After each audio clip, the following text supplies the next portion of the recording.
Ce soir sur LCI, en partenariat avec Le Figaro et RTL, eh bien, le débat du Parti Socialiste, ce débat qui doit éclairer un peu les téléspectateurs sur la perspective du Congrès et surtout sur l'élection du premier secrétaire du Parti Socialiste, d'un parti qui est bien malade. C'est avec Régis Juanico que nous sommes ce matin, qui est député Nouvelle Gauche de la Loire.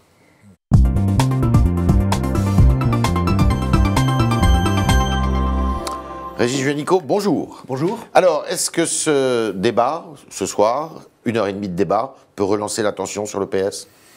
Vous y croyez? Il est vrai que le Parti Socialiste a un peu disparu des écrans radars. Oui, vous le reconnaissez. Oui, complètement. Pourtant, vous avez un groupe, il faut le rappeler, à l'Assemblée nationale et au Sénat. Oui, des groupes forts d'ailleurs, Ouais. avec de l'expérience, avec des talents, effectivement. Même si on est 10 fois moins à l'Assemblée nationale aujourd'hui, 30 contre 300. Donc oui, c'est encore une force qui compte, mais qui suscite au mieux aujourd'hui, je dirais, de l'indifférence de la part de nos concitoyens et des électeurs. On l'a vu lors des dernières élections. La faute à qui? Parce qu'il n'y a pas de leader, il n'y a pas de ligne, il n'y a pas d'esprit, il n'y a pas de projet, il n'y a pas de... C'est la faute à qui? Alors, la faute à qui? Moi, je pense qu'il faut un bon compromis entre le devoir d'inventaire d'un côté et le devoir d'inventer de l'autre. C'est-à-dire avoir des idées nouvelles. L'inventaire, c'est celui de François Hollande? Oui, et c'est pour ça que je soutiens d'ailleurs Luc Carvounas. Je préfère être avec des gens qui me disent... Qui n'est pas dans la ligne de Hollande, c'est ce que vous entendez? Non, mais qui a tiré des leçons, des enseignements. Je préfère des gens qui me disent on a pu se tromper sur tel ou tel sujet pendant ce quinquennat. Moi, j'étais parmi les frondeurs, mais la fronde n'était simplement que le thermomètre des insatisfactions des électeurs et des mécontentements qu'on faisait remonter chaque semaine. Nous n'étions pas entendus, nous n'étions pas écoutés. Et donc, finalement, au bout du quinquennat, nous avons eu les résultats électoraux que nous avons eu. Mais un Français sur 5 a une bonne image du Parti Socialiste, selon le sondage que nous publions ce matin à Harris Interactive. Ça ne vous étonne pas? Non, et c'est pas qu'une question de casting ou de leadership, puisque ce soir, nous aurons 4 candidats qui vont s'affronter, débattre ensemble. Ce soir, c'est une question de ligne et d'orientation politique, et d'être identifié et d'avoir une identité politique. Alors, cette ligne dépendra quand même de celui qui sera élu. Il y a un vote, effectivement, fin mars. Qu'est-ce qui distingue les 4 candidats? Moi, je pense que nous avons besoin d'un parti socialiste qui soit aujourd'hui très, très clair sur sa ligne politique, ancré à gauche, mais surtout combatif, réactif. Quelqu'un comme Luc Carvounas, par exemple, il est très présent aujourd'hui sur le terrain des combats des acteurs locaux. Alors, je pense aux migrants, par exemple. C'est assez étonnant, parce que vous dites que vous avez été frondeur. Luc Carvounas, c'était... il était dans la mouvance valsiste. Oui, mais le confort aurait consisté pour moi, qui a toujours été, on va dire, dans l'aile gauche du Parti Socialiste, même si j'étais jeune rocardien il y a 25 ans, c'est de choisir le confort d'un périmètre bien précis, qui est l'aile gauche du Parti Socialiste, donc Emmanuel Morel, mais sans perspective de vraiment le dépasser. Pourquoi ce qui m'intéresse, c'est de convaincre Morel. C'est de convaincre justement des responsables politiques comme Luc Carvounas qui sont capables de porter nos idées sur le plan politique. De rassembler davantage que Morel? Oui, de rassembler davantage, d'aller plus loin. Stéphane Le Foll, il est beaucoup identifié quand même, on va le dire, au quinquennat précédent et à François Hollande, donc ça serait quand même un retour, on va dire, dans le passé. Olivier Faure est un bon président de groupe à l'Assemblée nationale, j'ai d'ailleurs voté pour lui, c'était une vraie différence avec Bruno Leroux pour l'élection du président. Et la gestion du groupe qui a très mal fonctionné, vous le savez, lors du dernier mandat, et qui explique justement les comportements de fronde que nous avons eus. Et effectivement, c'est un bon président de groupe, mais aujourd'hui, il est plutôt le produit, on va dire, d'une synthèse, d'un équilibre au sein du Parti Socialiste, et moi, je pense qu'il faut aller au-delà de ça, quoi. Alors, vous avez vu le sondage que nous publions ce matin, j'en parlais, Louis et Harris Interactive, et celui qui arrive largement en tête, semble-t-il, comme étant celui qui pourrait le mieux exercer les fonctions de premier secrétaire, eh bien c'est Stéphane Le Foll.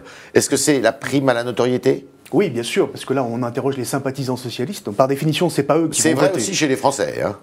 Oui, mais ce sont les militants. Ce sont les militants qui vont voter. Et ces militants, ils sont peu nombreux. On était quelques dizaines de milliers à voter lors des dernières consultations. Combien de votants? Et aujourd'hui, pour ne pas être ridicule, il faudrait combien de votants? Il y a 100 000 inscrits aujourd'hui qui sont en capacité de voter. Il faudrait au minimum entre 50 000 et 100 000 votants. Laurent Wauquiez, je crois, a été élu avec une participation de 100 000 voix. Mais, à peu près. Voilà. Simplement, il faut reconnaître que le Parti Socialiste aujourd'hui est terriblement affaibli. Le coordinateur du PS aujourd'hui, Rachid Temal, dit qu'il s'attend à 30 000, lui. 30 000, ça serait très insuffisant pour vous? Je pense qu'il faudrait qu'il y ait une participation plus importante. On voit, nous, dans les débats que nous avons tous les soirs dans nos régions, une participation quand même un peu plus importante que d'habitude. Mais encore une fois, ce n'est pas les sympathisants socialistes qui vont s'exprimer. Hein. Donc Stéphane Le Foll, voilà, et peut-être en tête chez les sympathisants socialistes. Ça ne veut pas dire qu'il l'est chez les militants. Voilà. Et donc le débat de ce soir va permettre d'éclairer. Moi, je dirais aussi qu'on a besoin, on le voit bien avec la social-démocratie européenne qui est en crise aujourd'hui, Allemagne, Italie, France. Pourquoi elle est en crise, cette social-démocratie? Le point commun des trois pays, ça a été que des réformes du marché du travail qui ont amené plus de précarité ont été finalement initiées par des sociodémocrates ou des socialistes. Donc vous vous êtes trompé dans la façon de gouverner, de réformer? Oui, tout à fait. Et je pense que le candidat qui sera choisi, il doit être en capacité de parler à l'ensemble de la gauche. Nous sommes plus hégémoniques. Nous ne sommes plus en situation d'imposer la conduite aux autres formations politiques de gauche. Il va falloir parler avec tout le monde. D'accord. Là aussi, c'est une différence. Est-ce que vous n'êtes pas un peu entre Luc Carbonas et les autres entre Emmanuel Macron, justement, et Jean-Luc Mélenchon? Eh bien, il faut retrouver un espace politique. Il existe. Et il existe entre cet les deux. espace. Nous ne sommes pas dans le souverainisme européen et à la relation directe entre le peuple et les élites du côté de Mélenchon, même si nous travaillons avec la France Insoumise et ses députés à l'Assemblée. On a fait des recours au Conseil constitutionnel avec eux sur le plan étudiant, par exemple, la sélection déguisée, ou sur les ordonnances travail. On travaille avec les autres groupes de gauche. Ça, c'est pas une difficulté. Et puis Macron, bien évidemment, la verticalité, un pouvoir qui est exercé de façon très personnelle et ultra centralisé. Regardez avec les corps intermédiaires, aujourd'hui, on le voit avec un pouvoir autoritaire. En tout cas, si on n'y prend pas garde, je vois sur la question du service national obligatoire, où je pense que là, Macron va vers des grosses désillusions. Personne n'en veut sauf lui, mais il souhaite imposer cette solution. On voit aussi sur les questions fiscales et les questions de pouvoir d'achat qui sont en train de faire beaucoup de mal au pays, qu'aujourd'hui, c'est un pouvoir libéral avec des recettes de droite. Et d'ailleurs, les principaux membres du gouvernement de droite et un président de droite.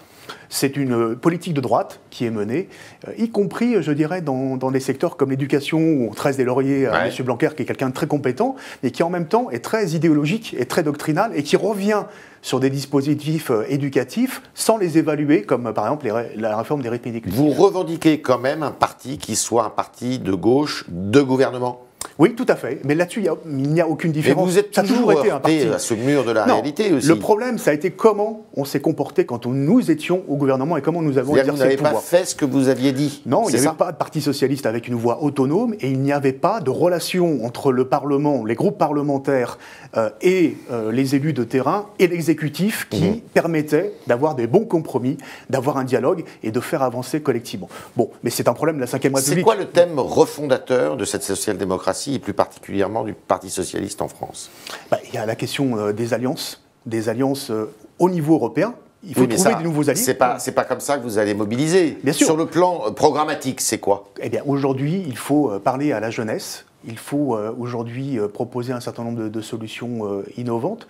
Je pense notamment, on est en train de travailler sur la question de la dotation en capital pour les jeunes à la naissance, qui permettrait d'avoir à 18-19 ans un capital pour pouvoir passer le permis, pour pouvoir avoir des mobilités, pour passer le cap de la transition vers l'âge adulte, qui aujourd'hui est un parcours du combattant, qui est un scandale français. Mais vous adressez toujours à des clientèles. Vous avez laissé la jeunesse, c'est quand même les classes moyennes, défavorisées, on va dire.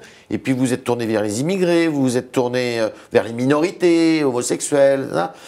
Et là, on a l'impression que vous allez chercher encore une niche. Pourquoi? Non, c'est pas une niche. 25% de la population, c'est l'avenir du pays, c'est un atout pour la France. Et aujourd'hui, on impose 5 à 10 ans de précarité à ces jeunes-là, entre stage, petit boulot, et qu'est-ce que vous leur proposez, intérim. Qu'ils aient la possibilité d'intégrer le marché du travail et un emploi stable beaucoup plus rapidement. Vous êtes toujours avec le revenu universel? Il faut expérimenter le revenu universel, puisque la pauvreté et la précarité est beaucoup plus forte chez les jeunes. C'est ce que nous avions recalibré pendant la campagne présidentielle avec Benoît Hamon. Et moi, ce que je dis, c'est qu'il y a eu des idées nouvelles pendant cette campagne présidentielle. Certes, pas toutes abouties, elles étaient trop en avance. Le revenu universel, mais aussi la question de la reconnaissance du burn-out comme maladie professionnelle, la santé environnementale. Il y a eu une réflexion très importante sur les grandes transitions démocratiques et écologiques. Il nous faut retravailler ces questions-là, bien évidemment, mais il ne faut pas les abandonner. Et c'est pas parce qu'on a eu raison trop tôt, on voit bien la question de la robotisation, la numérisation du travail, la question des pertes d'emplois, qu'il ne faut pas continuer à travailler ces idées-là. La redistribution est toujours un thème fondateur, un thème central chez vous? Bien évidemment. Et là, de votre socialisme? Bien sûr. Et on voit bien aujourd'hui avec la disparition de l'ISF et la question de la flat tax qu'aujourd'hui, ce sont les plus riches qui sont favorisés par le gouvernement Macron. Le Parti socialiste joue-t-il son avenir au congrès qui va avoir lieu, donc les 8 et 9 avril? Bien sûr. Bien sûr, le PS peut disparaître. Il peut disparaître, le Parti socialiste? Bien évidemment. Je veux dire, parce qu'il y a une indifférence aujourd'hui de nos concitoyens qui ne savent plus identifier la spécificité du Parti socialiste. Et puis, il y a aujourd'hui effectivement un risque de disparition parce qu'un effilochage progressif de gens qui sont partis vers Macron, d'autres qui partent vers d'autres formations politiques, ou d'autres qui s'en vont, qui s'en vont tout court et qui vont nulle part. Si d'aventure, ce n'était pas Luc Carbounas qui était élu, est-ce que vous quitteriez le PS? Je me poserai la question après le Congrès, bien évidemment. Mais c'est possible, c'est quelque chose que vous envisagez? Comme beaucoup de militants et beaucoup de responsables aujourd'hui du Parti socialiste, il y a un petit côté, on donne une dernière chance finalement, et s'il n'y a pas l'électrochoc attendu, c'est vrai que je ne veux pas répondre à cette question aujourd'hui, puisque de toute façon, moi j'ai fait le choix de rester pas vers Macron, vous. Au Parti socialiste. Je suis un proche de Benoît Hamon, vous le savez, très proche de Benoît Hamon. Et pourquoi vous êtes resté au PS d'ailleurs, justement? Parce qu'on m'a demandé de faire partie d'une direction collective au mois de juillet, que Benoît Hamon n'avait pas demandé à ses amis de quitter le Parti socialiste. Lui avait expliqué pourquoi il l'avait fait, en raison d'un certain nombre de comportements lors de la campagne présidentielle, de défection et de trahison, qu'il a extrêmement mal supporté. Mais il nous a laissé la liberté de pouvoir rester au Parti socialiste. Il y avait des sujets très importants qu'il fallait que nous puissions gérer. Je pense en particulier à la vente de Solferino, à la question du plan social qui a été très douloureux. Un mot sur Anne Hidalgo, la maire de Paris, elle est très critiquée, elle est sous le feu de la critique, y compris à gauche d'ailleurs, parmi ses électeurs. Est-ce que Madame Hidalgo est une bonne maire de Paris? Oui, moi je le pense. Après, bien évidemment, quand vous lancez des chantiers dans une capitale comme Paris, où nous sommes souvent, bien évidemment, une partie de la semaine comme députés, mais habitants en province, moi à Saint-Étienne, bien évidemment que c'est des chantiers très difficiles à mettre en œuvre, surtout quand vous touchez aux questions de circulation, aux questions écologiques. Mais sa méthode est bonne? Sa méthode... Est-ce qu'elle pêche pas un peu par autoritarisme, elle aussi, et absence de dialogue? C'est le risque dans tout pouvoir exercer au niveau local, au niveau national. Et vous comprenez qu'elle ne s'implique pas justement dans ce congrès? Mais moi, je crois tout à fait à la capacité d'Anne Hidalgo à prendre en compte un certain nombre de critiques qui lui sont faites et à évoluer sur un certain nombre de sujets. Vous comprenez qu'elle ne s'implique pas dans ce congrès? Oui, c'est de la prudence. C'est de la prudence? Oui, par rapport à l'avenir. Vous auriez préféré qu'elle s'engage? Moi, je préfère toujours quand on a le courage d'affirmer ses positions. D'accord. C'est ce que j'ai fait. J'aurais pu très bien me taire, mais je crois aussi que ce qui compte pour elle, c'est sa réélection à la mairie de Paris en 2020. D'accord. Nous sommes avec Régis Juanico, qui est le député Nouvelle Gauche, c'est comme ça qu'on dit pour les socialistes, à l'Assemblée nationale pour le département de la Loire. Et on continue avec vos questions, chers internautes. Et notre ami Valentin Pilate, qui est là pour faire le médiateur.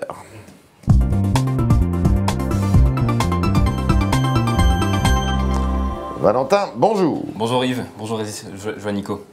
Alors, sur Facebook, à l'instant, je demandais à nos internautes qui nous regardent actuellement, quel avenir voyez-vous pour le PS, la Nouvelle Gauche?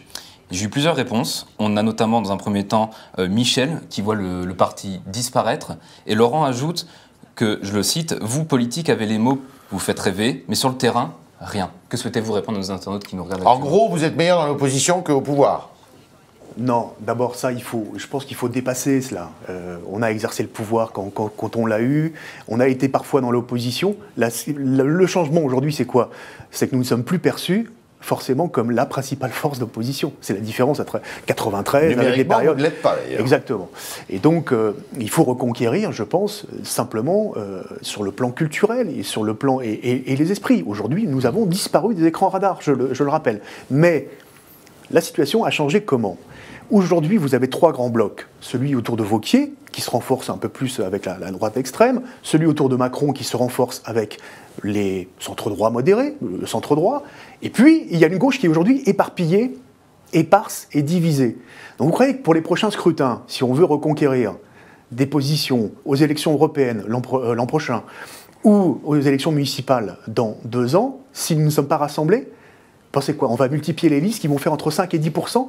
Donc la gauche va disparaître. Donc s'il n'y a pas un travail de fait dès maintenant, ce qu'on appelle la gauche arc-en-ciel avec Luc Carbonas, de parler à tout le monde et d'avoir une plateforme programmatique commune, nous disparaîtrons effectivement légitimes. Vous êtes pour faire cause commune, par exemple, aux élections européennes, avec Mélenchon, avec Hamon? Alors, Mélenchon, c'est compliqué. Mélenchon, c'est compliqué. Oui. Les écologistes, les communistes, génération, bien évidemment que c'est des forces politiques avec qui on peut parler. Alors, c'est intéressant parce que pour l'avenir, en l'occurrence, du parti, pour Christian sur Facebook, peu importe l'issue des résultats, donc les 15 et 29 mars, pour lui, il va falloir attendre la fin des 2 mandats d'Emmanuel Macron pour espérer voir le bout du nez du PS. Les 2 mandats d'Emmanuel Macron, il précise.